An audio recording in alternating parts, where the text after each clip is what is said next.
I'm Linda Ogutu. Many thanks for joining us on KTN News Desk. Let's look at the top stories at this hour.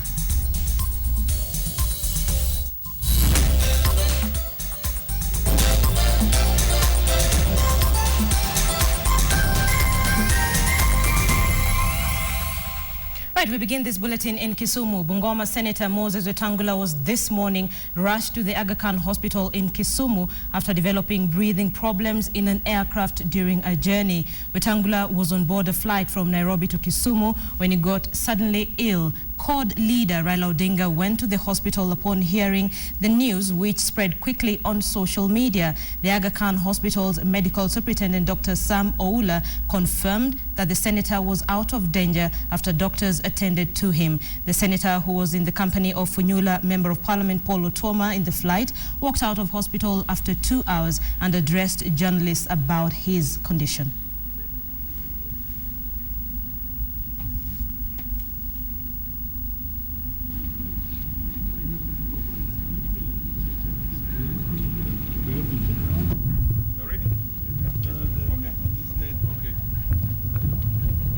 The Honorable Senator was brought to the hospital today about 10. He was brought from the airport via an ambulance after it was reported that he was experiencing some difficulty breathing. He was very sweaty and he was not comfortable at all. So he got here and that's how he was brought here. I arrived in the country last evening from Morocco. I stayed in office until about midnight. This morning I left the house at 5 a.m. to catch a flight. I was on the flight with my brother Paul Otoma here. And we landed in Eldoret in transit to Kisumu. Upon descending towards the airport, I felt some nausea. Then I felt some shortage of breath. Alarmed, I alerted the staff on the plane who called out for any doctor present on the flight.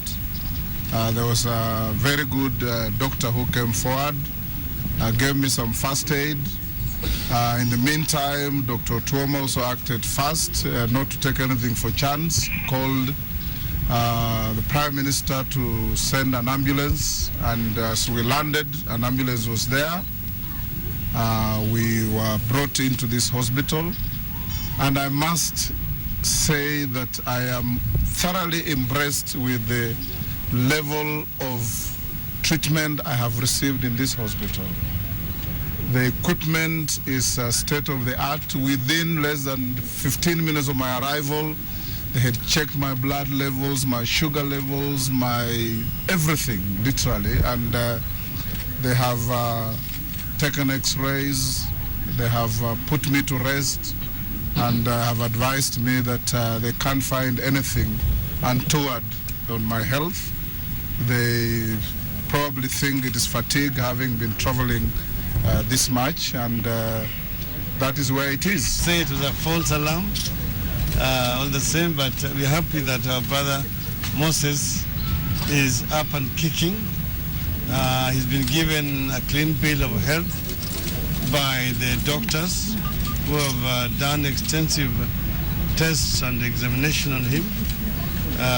There's no cause for alarm at all.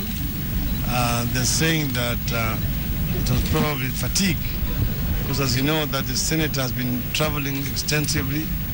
He only came back yesterday into the country. We want to pay tribute to the hospital. We want to thank the Aga Khan Hospital for the quick action